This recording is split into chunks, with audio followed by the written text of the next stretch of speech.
root cause analysis. Root cause analysis. You usually frame it into an open question, like pilot study, or you get a bunch of people together. Okay, so a bunch of people are together. For instance, for this, it would just be you and Mark. This one and this. That's me and Mark there. And then you would. Well, it would be nice if you had a representative of the police department, too. So here's a representative of the police. We actually do. All right. Yeah, we're working. And then you're trying to get down to the root cause of whatever you want to be focusing your attention to. It's like retraining the police. Okay. And do the police think that is necessary? Yeah. Okay. So you may have already answered these questions. And you just keep going. You say, what's the biggest problem? Why do you want to retrain the police? And then they give you an answer. Then you take that answer and then you say, okay, now from that answer, how can we do this? And they give you another answer. You just do a series of questions. Well, could we just do it right now? So. Sure. Yeah. So like, I feel like the root of it is that like it's the biggest problem is like that is a legal problem. Basically, because like, falling into the military-industrial complex and Stockhausen syndrome, cognitive dissonance, the big bully kind of thing going on, and it's not an easy answer of like how to. For sure. But that's like the real, instead of like, well, we have to improve relationships with the community. Well, what about improving like the real root of it, so. Yeah, that would be part of that process. But you would go. I mean, it's also depending on what your objectives are. So if you really wanted a true measurable objective, that would be key. And it's better to have all the groups involved because then you're very clear on what your objectives are and what's considered measurable. Yeah. And then you bring it down to a level where you say, okay, all objectives have to be measured. Here, not necessarily. Well, it helps. But sometimes, especially for this kind of, like you mentioned, trying to get a grant, somebody to pay you for that, they like measurable objectives to show that you actually are doing something with their money. So. Never tried this before. You don't like it? It's alright. You try it? Lemon, yeah, I usually have that one. Can I try this? Yeah, it's a grapefruit. Cut it. This one doesn't have sugar. That one. Oh, yeah? Yeah. That's how it's better. It's not better. It's just different. That's better like that.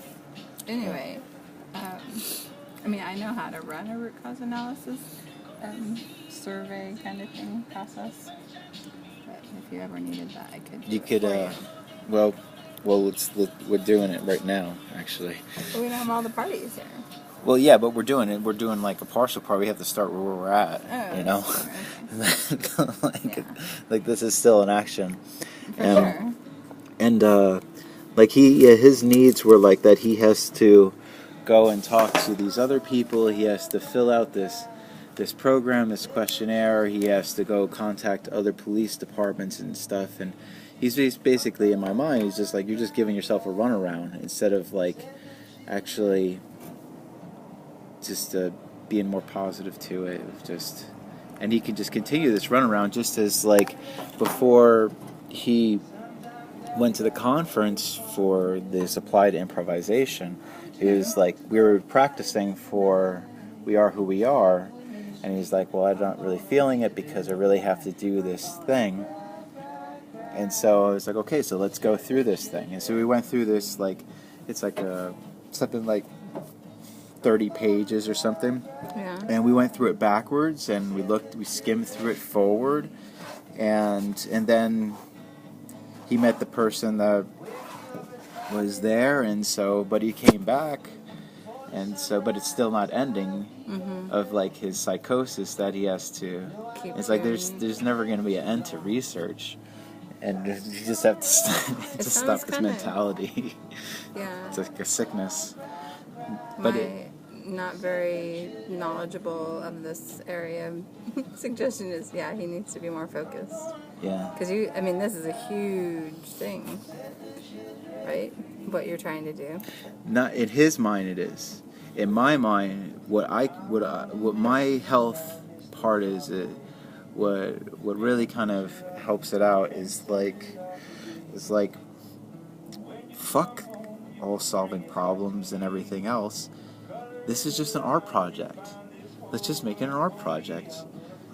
Because he sets up all of these kind of things, like contacting these big people and like trying to get grants and these fantasies of like being in a boardroom and then establishing like other people along with him to help him out and stuff. And it's like, it's like there's two. He was saying like they're not giving me a runaround. He's like being defensive to it, and it's like there's too many elephants to talk about. Like you're going and being part of a scenario with it, but you're just setting yourself up as a chess piece on their own board.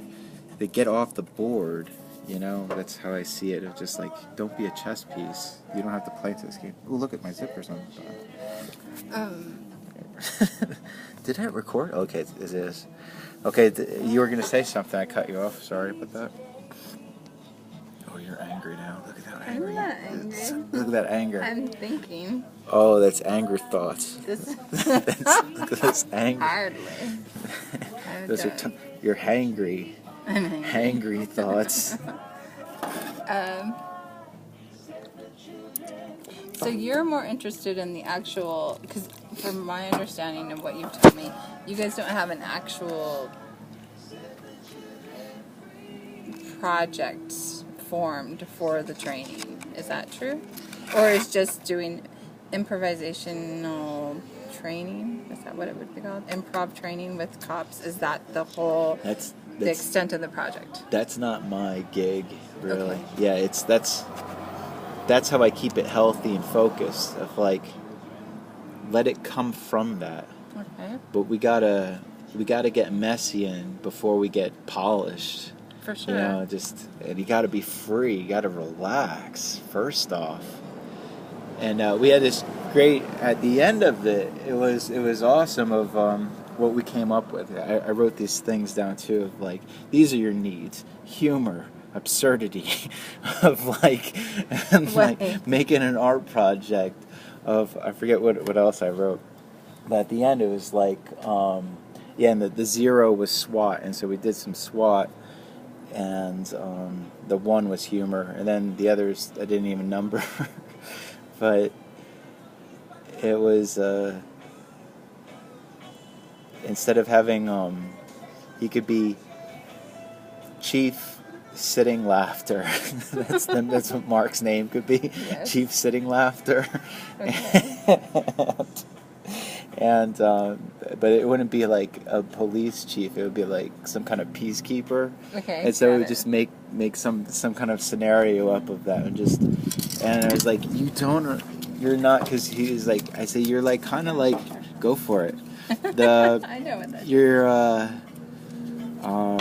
like my dad, where he doesn't see the hilarity of his character where he is, of just playing into being the dog owner, the failed husband and father, and the sinner and Catholic and medallion wearer and stuff like that. He's just. So you want Mark to lighten it up for now. To lighten it up. Mm-hmm. To lighten up. To lighten well, he's he kind of goes back and forth, and so do I.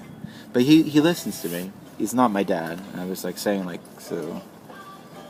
So I'm just reiterating what happened last night. Yeah. Yeah. I'm seeing your eye out. I think I'm just not getting enough oxygen in my head. Are you okay? No, I'm KO. I'm knocked out.